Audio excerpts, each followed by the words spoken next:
Good morning and a very warm welcome to Besides Ahmedabad 2023.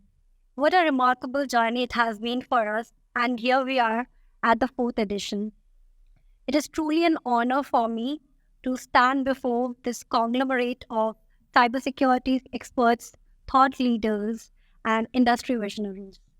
I'm Kumar, one of your hosts for this event, and I want to take this moment to thank you all to take some time out from your busy schedule and be present here, and also for showering us with your endless love, support, and encouragement throughout these years.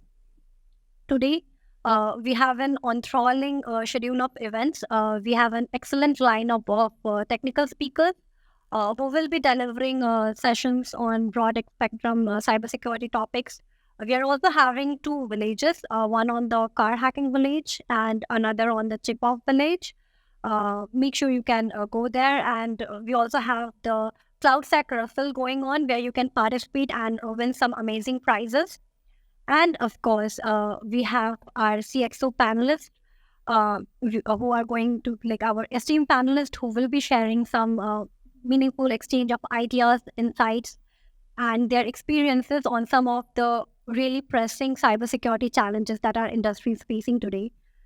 In an era where digital transformation has become the cornerstone of business operations and the cybersecurity threat landscape is increasing at an unprecedented pace, our role as protectors of information and data has been more than critical like never before.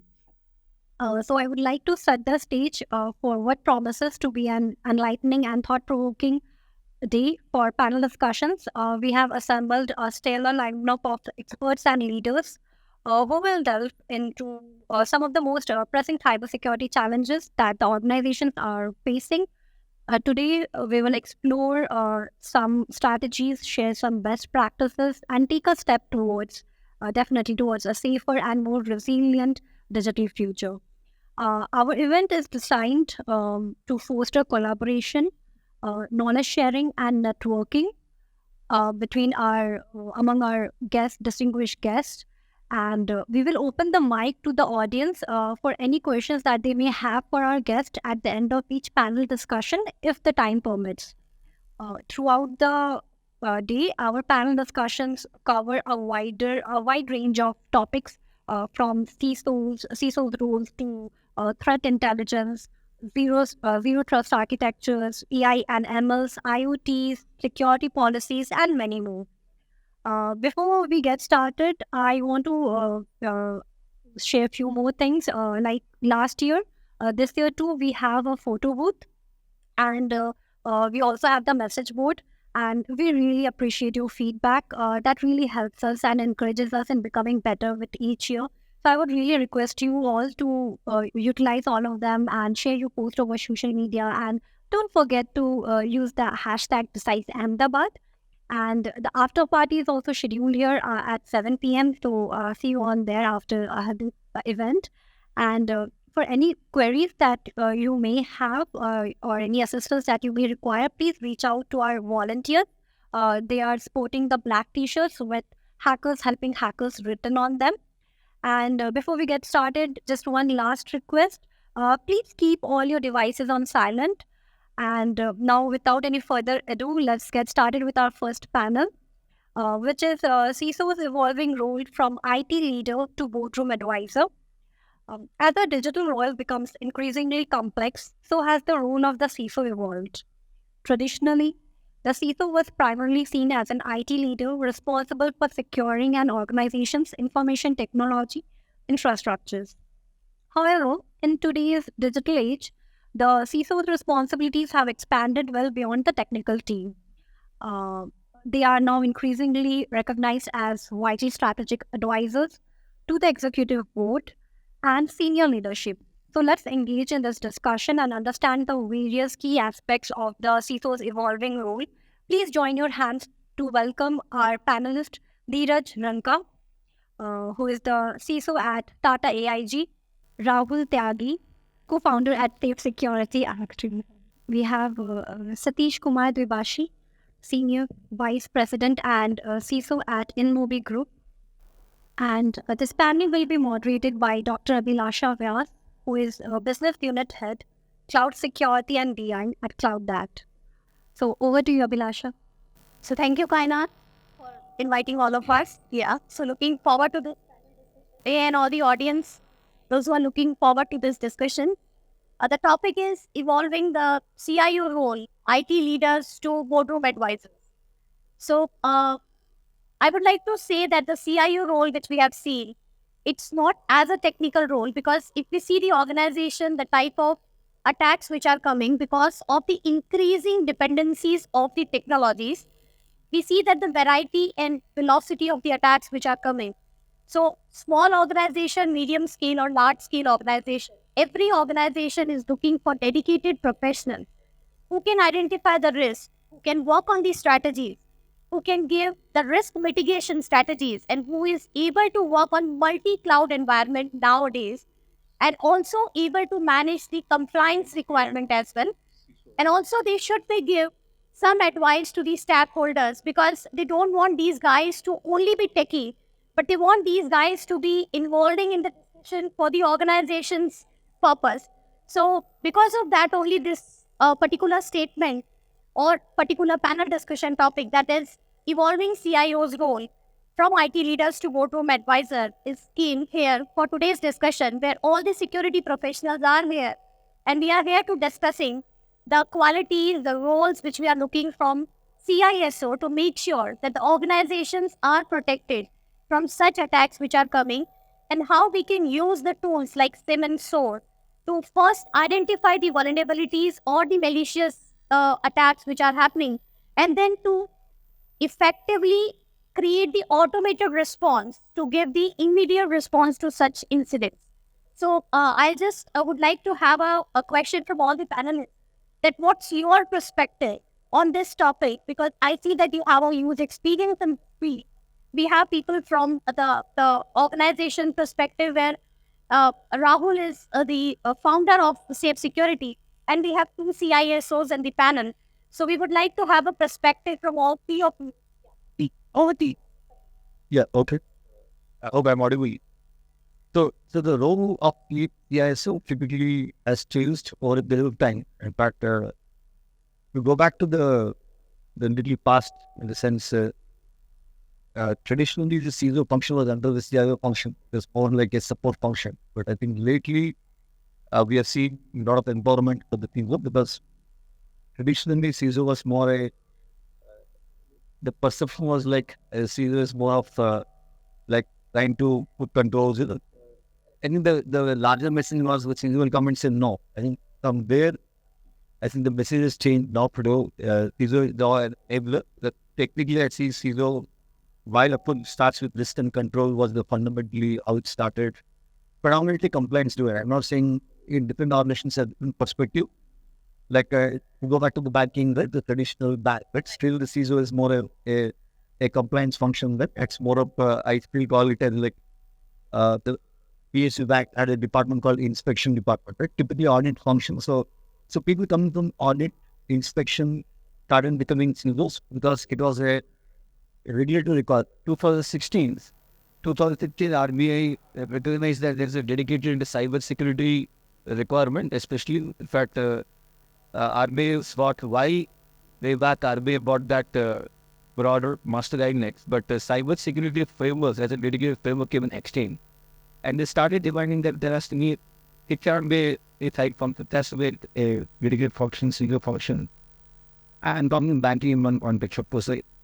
But otherwise, typically, I come from digital native, look at the digital native, right? It's more of a so security usually is always afterthought, because primarily you first want to build products because you want to innovate. So there probably the CISO role may look like an impediment, because typically CISO will come and say, oh, you should not do this, you should not do that. So I think even the CISOs, right, as a community, that the part of this in the community, I think the whole mind shift has changed. We cannot be more, so we have today, we have to play the enabler role. I think the more you play enabler role, more security is taken proactively. Otherwise, fundamentally, security has been always afterthought, reactive approach. I'm sure my colleagues will agree, right? So automation will king security post breach. At that point of time, the focus may not be the real security focus. It's more like a compliance function, sitting the box function. But suddenly there will be a huge focus because especially the organization realized now it's a business need. I think slowly from a compliance function, it has become a business enabler function. I think that's the evolving role of Singhoosh.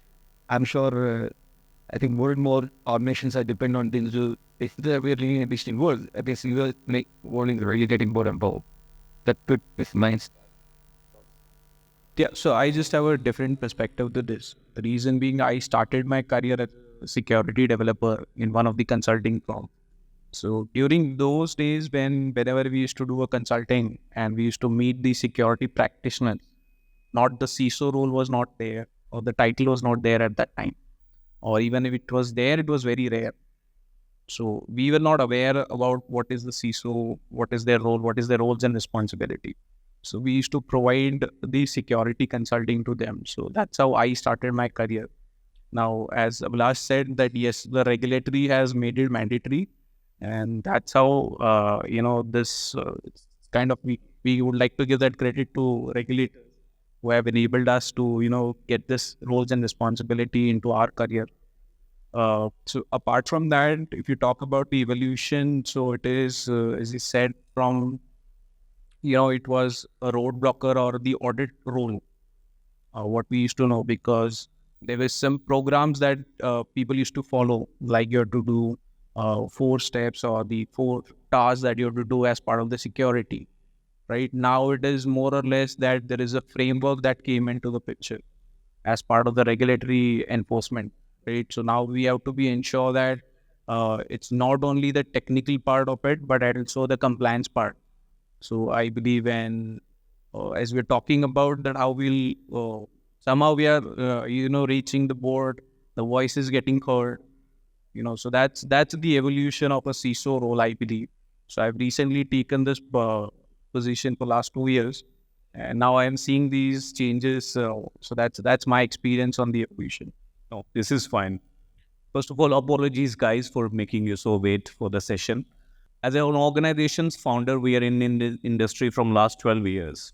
And in my limited experience, what I have seen that when we started this journey as a cybersecurity company, usually as a young people, when you meet the CISOs, it's like your homework. When you do not do your homework, not because you don't like it, or you do homework because it's not that you like it. You do because next day teacher has to see it. If they will not ask you, you will not do the homework. That's typically the scene we have seen in the early stages in 2012-13. Usually CISOs do the compliances only because RBI is on their head, or maybe some other regulatory body. If they don't ask them, nobody will do that.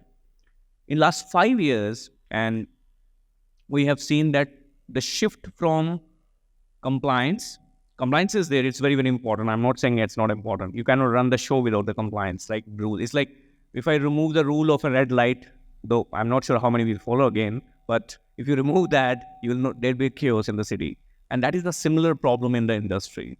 Compliance is there, but when a criminal hack into something, they don't look at your compliance. They look at the MITRE framework kill chain, that from where the reconnaissance happen and from where the exfiltration will happen.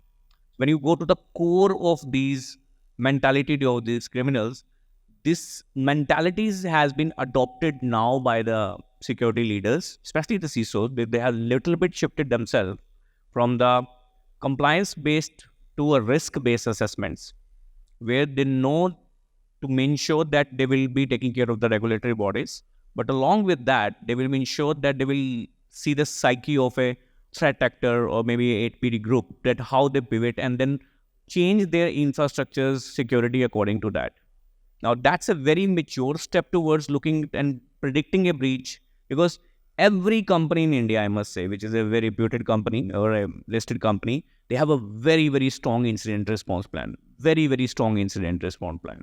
But they have very weak in terms of predicting the breaches, because that is not being asked by the RBI or maybe some other government body. So I think that's where the thing comes. But thanks to DP law now, things are getting changed. And you should be shocked to see that it's only 2 months when US government SEC guidelines came. It's like the RBI there kind of. They said that you have to report the breach in next 24 hours or 72 hours. Now imagine when RBI did that almost a year, 2 years ago. So we are kind of ahead in terms of security measures from even US in some cases. So from the evolution of a CISO, what I have learned while, again, being my customer, they are my mentors also, because they know what's going in the industry and they tell us what's the problem, and then you change the product according to their needs. So we have to know that what they're thinking. So compliance is there also, but with the shift we have seen that from compliance to a threat-based predictions. This is something evolving CISO is looking at, and that's why they are adopting certain solution in the market who can help you and in predicting those things, so that their hands has to be a balance. And again, if the breach happen, incident plan is definitely there, which is already solid. So it's between activeness and pre-active things, something which you can do. So the balance is on the right hand side. The shifting is happening right now on the first hand. That is the kind of on a prediction level. So that is my learning in little bit my experience, ma'am.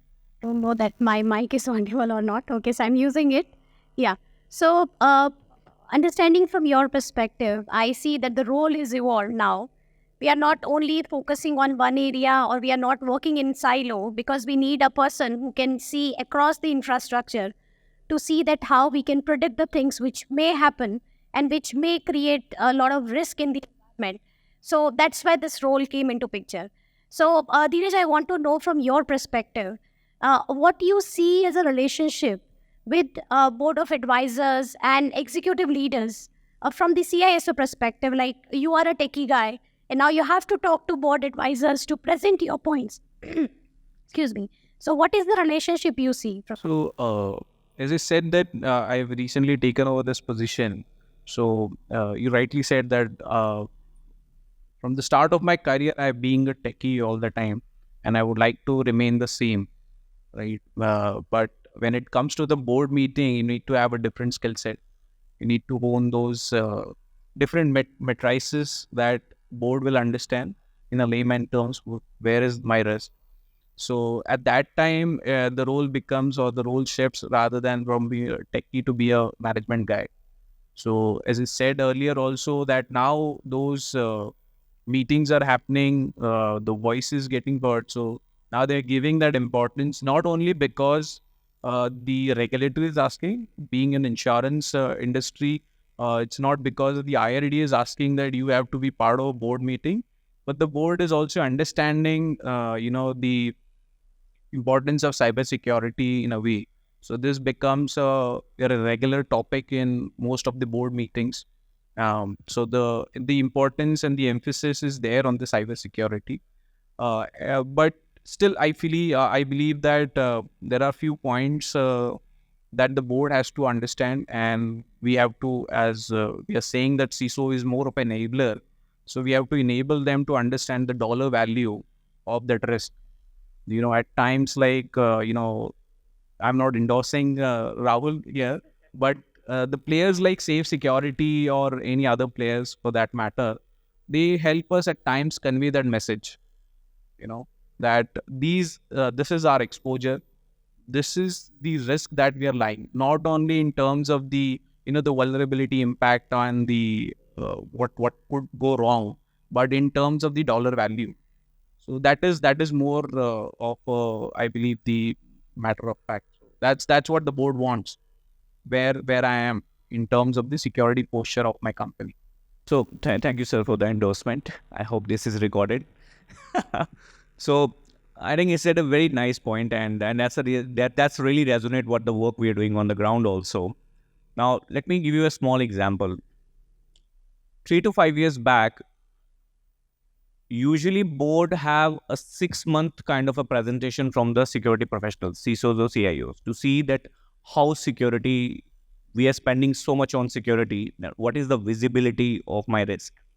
Now the problem in that situation is the board member can be, when I say board member, the young generation, usually they are 60 plus or 50 plus, I must say, who may or may not be technical, very good entrepreneurs, very good businessmen, giving money to secure the things, but it's a very big gap to make them understand that what you are doing at the ground level and how that ground level work is converting into the risk reduction. That was the big problem.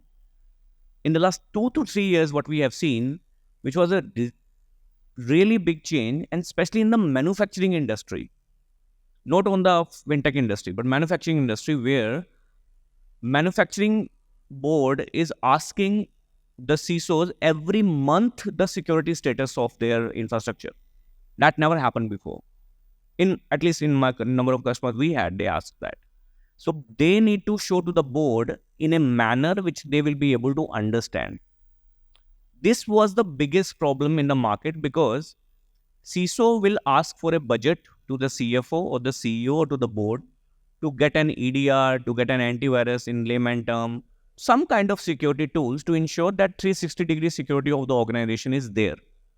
But the problem with that is then next quarter or next to next quarter when we go usually, is that what happened to the last budget?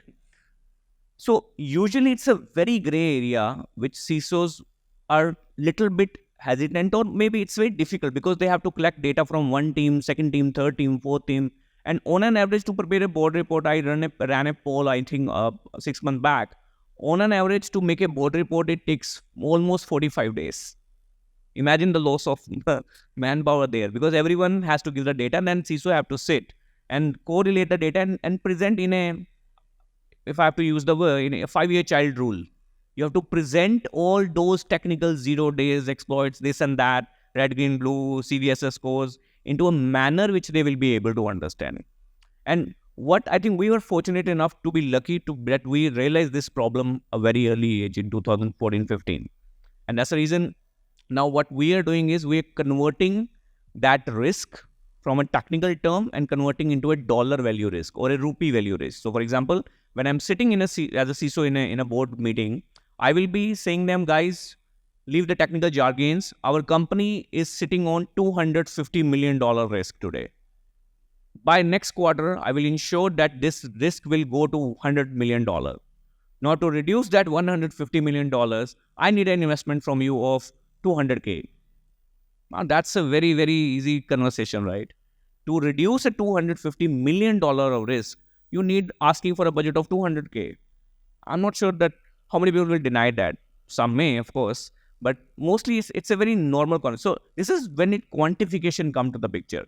So all the people who are looking at their mobile phones right now, if I ask them, what is the battery status of your phone right now? It's very easy to say 10%, 20%. But if I ask you, how secure is your phone? You have an antivirus, you have this, that, but that's not the right answer. You have to quantify it. So I think this is the problem statement which needs to be solved. And it's not only we are solving it. There are so many players now in the market who are solving this problem. And when you see at a global level, now the federal government in US, they have mandated that you have to have one technical board member in the board sitting there. And this will be followed by Indian government soon. So that when we are presenting something, at least we have one hope that this guy will be able to understand and will leave the presentation with them. And then that guy is going to teach them in a free time that this is what at the ground level. So absolutely right. He said that this is the biggest communication gap, which I think is being resolved by a lot of players in the market, which usually being utilized by the CISOs. And once this is done, I think it becomes very easy because the conversation with the board members, because they are businessmen mostly in nature, it has to be about money.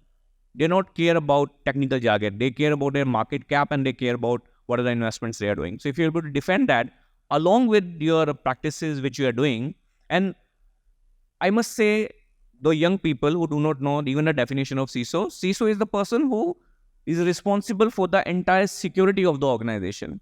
And it's a very thankless job. Very, very thankless job, I am telling you. Because no matter how much hard work you do, one breach, nobody will look at that what you did in the last. So that, I think, the perception in the board has to change. And if you are able to make them visualize your hard work in a quantified manner, that really sets the ground in a very strong manner. So, understanding this perspective that board advisor can only understand the numbers, but the people, those who are working in the organization, when we say that we have purchased these tools or we are going to implement these strategies, so I think that CISO role is also to make sure that the people working in the organization, they also understand this culture, that why security is important. So when we say that CISO is talking to board advisor CISO also has to make sure that the people also implement those strategies. So I'll give you one example. Let's say if the teams are working on certain projects and we have a guidelines like it's a fintech company, and we have certain confidential data which should not be shared amongst the team inside the organization as well. Outside we are not talking, but even inside as well. So we have to have such kind of strategies which are implemented so that that can be prevented, and that can be guiding the users also that this is not the way you should be sharing the confidential information, maybe intentionally or maybe unintentionally. So what do you think, Satish, how we can work on the balance between the board advisor and the people we are working with in the organization to make sure that this kind of culture is implemented and used across the organization? So that's a very valid point. In fact, cyber awareness, right? Right from board to the last man standing. I'm sure we all know, we agree that people are the weakest link, right? You may have great technologies. I usually say, right? You can put the best firewall in the world, whatever expensive one, but you can't stop people foolishness. And I think today we are in a month of October, which is I think cyber awareness month. It's a very important month. I think we also take this opportunity to go and talk about this cyber awareness. So I think answering back, awareness at all levels is very important. In fact, even RBI in the cybersecurity framework has categorically elaborated the awareness among even the board, the management. So typically I call it as operationally, tactically and strategically. I think at all three levels, the cyber awareness is very important. And I think unfortunately this awareness trainings and all mostly again taken back as a compliance initiative. It's like, but today, thanks to newer technologies and as Rahul said, right, risk-based scoring and how vulnerable are people. While we keep talking about CVS score and we talk of system vulnerability, but people also are highly vulnerable, and we have seen. In fact, we go back to the past few incidents or cyber breaches and data exfiltrations. Predominantly, it's not that hackers are exploiting technical controls. They're typically exploiting people weaknesses. Maybe sometime a developer left a backdoor unknowingly. In fact, it's not that intentionally, as you said. So I think a lot has to be done at that level. And but unfortunately, we are very busy in tools. We always would like to put a lot of tools. While tools definitely helps at one level, but awareness. The other piece is especially coming from a digital native or a tech company, fintech and all. So because it's all a lot of technology. In fact, that's where there's a lot of buzz around shift left, because security is usually a very afterthought. Like before the application is just about to go live, we do a scan. But then how about, why can't we shift that whole security at a very early stage, right? From design, development. I think there's a lot of work happening in that space. So again, I usually say that typically a developer who runs who learns Java or .NET in college, he's never told how to write secure code. Now suddenly comes to industry and we say, do you know how to write secure code? Now you'll be wondering, what is secure code? He knows how to write code, right? I think a lot of that has to really happen, because now suddenly he's coming out of college. Predominantly the developers, they're coders, they love to code, give functionality, but the security teams are talking about security vulnerabilities. I think so that education, because you touched upon the awareness happens at different levels, at a different degree. In fact, like a developer need to be told how to write secure code, how this code can be exploited by bad guys, and how it can create an impact to the business. I think it all depends on how you convey that message, and then of course enabling with him with the training, with the tools, with technologies, because it's again not only training and all. You also need tools and technologies to support the overall. And today, I think, see, because I come from a very fast-paced, all the digital natives, right? Traditionally, we used to call monthly build or 6 months. Today, we talk every day. We have 2 releases coming in. That is the pace in which it's like a factory. It's like a factory. So it's a software factory, right? So as you write the code, as you build, as you deploy, the security has to be embedded. In fact, that's the biggest challenge today, especially for digital natives. So one side we cannot compromise speed, because typically CISOs are known to become like a showstopper. So I think the idea is to enable, of course, the whole value chain and still deliver secure. I think that's the challenge, but equally that's the opportunity also. I look at the opportunity so that to see your whole CI/CD pipeline is secure, applications are built securely, developed security, built and deployed, and then of course they're running all the way with whatever compliances we have. I'll just like to add few points here. So I'm just again touching on the awareness part only. So the awareness, I believe, is more or less, no matter how, as Rahul said, how thankless job you do, training people, doing a lot of many campaigns of phishing, social engineering or any thought. You arrange training sessions to developers, to your all the users to understand what is the importance of the cybersecurity. But unless and until it is not a top-down approach on the awareness part, it will never fly. So I'll tell you one of the example. So one of the country, I'll not name them, but in one of my experience when I was in one of the country, so they started the fines, right? If you overspeed, if you jump a red light and things, they started a fine. The fine was too much. So people were not happy. So what they've done is the prime minister of that country, his PA took his car, he drove that, jumped the signal, speed up. So then the news started flashing. The prime minister car got fined. So everybody started understanding the importance. Yes, if I don't follow the rules, I'll get fined.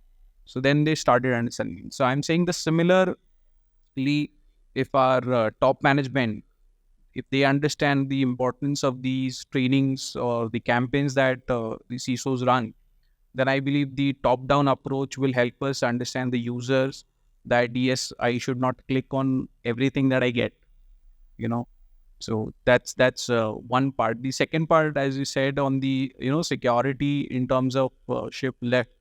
So I believe all the youngsters here, they know that, as part of curriculum of their education, now security is slowly getting embedded now, right? They are understanding what is security. They are understanding what is injection. They are knowing what is the OS top 10, right? And there itself. Yeah. So I believe, yes, of course, this will take some time, but more or less, eventually, once these guys come on the board and start working for any other corporate or startup, they will know what is security, what is the importance of the security has to be embedded in the code itself. Thank you. So this is my favorite topic because I think my career was started with respect to social engineering. I'm working for some XYZ people, some in the government, and that's all about social engineering, right?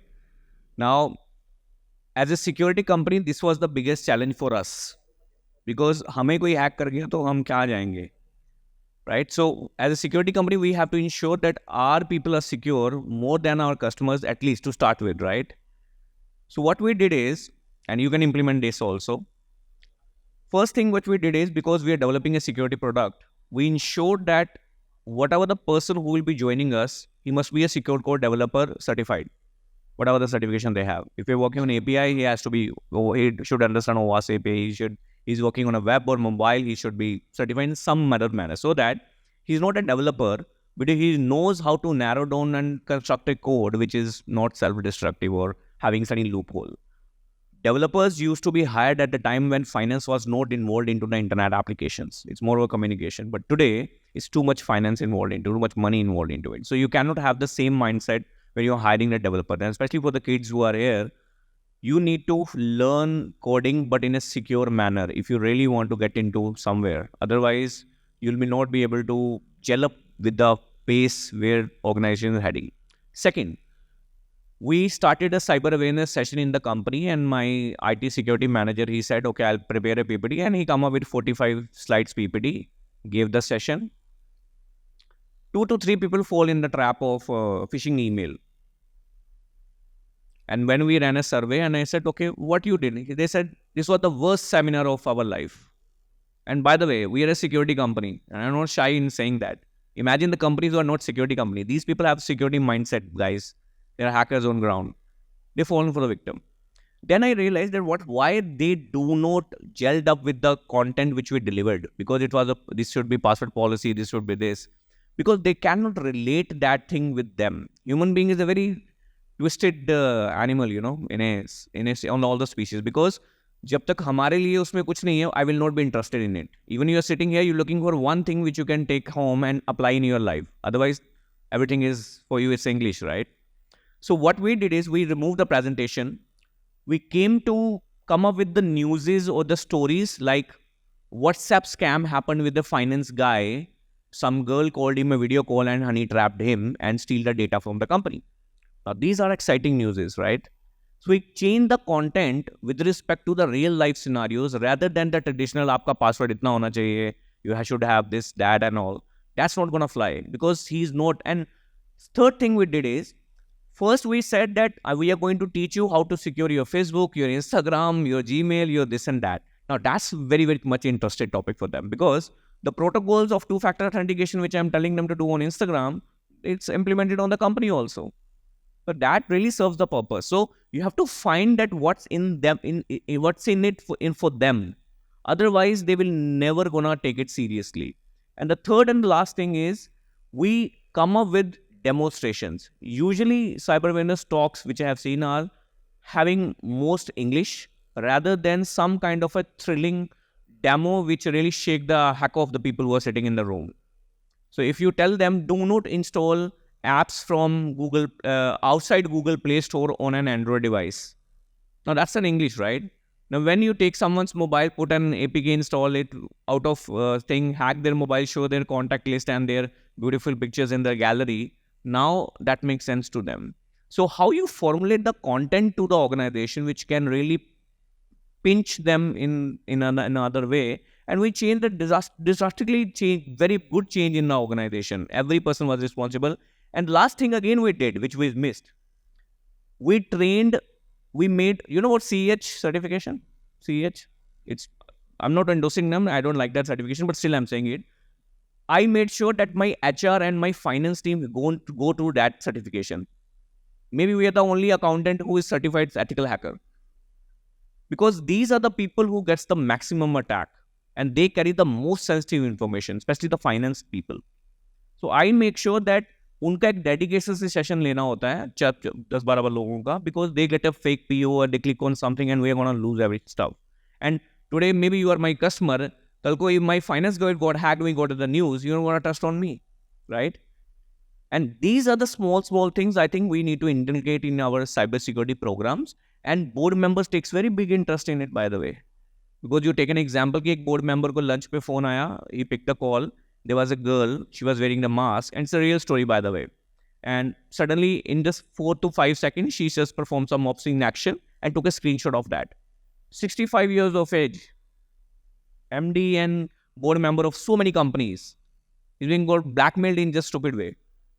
He just picked the call log. So now how you will relate the traditional content which is required for the company, but for the individuals, because these days, especially in the pandemic, criminals are tracking people from social media, looking at their designation, honey trapping them and then blackmailing them to give the data from me. And these are the local criminals who will trap you and then sell you your identity to the bigger criminals who want to pull a ransomware attack like Lizard Squad Group or someone else. So this is how the entire ecosystem works. So secure code developers, you need to hire. Second, there has to be proper vulnerability assessment pen testing. Third, awareness session should not be full of PPTs and jargons. It has to be real life examples which can relate with them, their kids, their family members. And last is you have to put your agenda also which you want to bring. And at the end of the day, you need to conclude it with saying that, okay, guys, this is it. And now you have to follow that. And it really changed things for us at least. Thank you, Rahul. Thank you all. So from this discussion and the stories which you have shared, I think CISO role change, like we have to do the marketing in our own company in front of the board advisors. Like I'll give you one example, like when we are designing a training for some organizations. So that time they are always asking that how we are going to pitch to the people, those who are going to approve it, because they are not understanding this. So I think the IT leader to advisor, we also have to understand the marketing of the things and how we are going to bring this perspective. And we show the importance of such security awareness sessions or the trainings or the tools which we need, where we need the company to invest. So I think that also trick we need to learn as a CISO when we are evolving. So I'm sure that a few questions we can take from the audience as well, if you have any. And then I'll ask more questions. Anybody from the audience would like to ask any question? Okay, I think they all are satisfied. And I wanted to say, like, thank you for emphasizing that this is the Cybersecurity Awareness Month. And as we already said, like, CISO is not just a spokesperson for security in the company. He has a much more role to play, right? Ingraining the security mentality in each of the employee, even their family. It's how you influence the security culture within each one. And those were some really good insights. I'm sure it's going to help a lot of aspiring CISOs and also the youngsters. They get to know what kind of skill sets that you are looking in your organization. Thank you. Thank you. Thank you. Thank you all.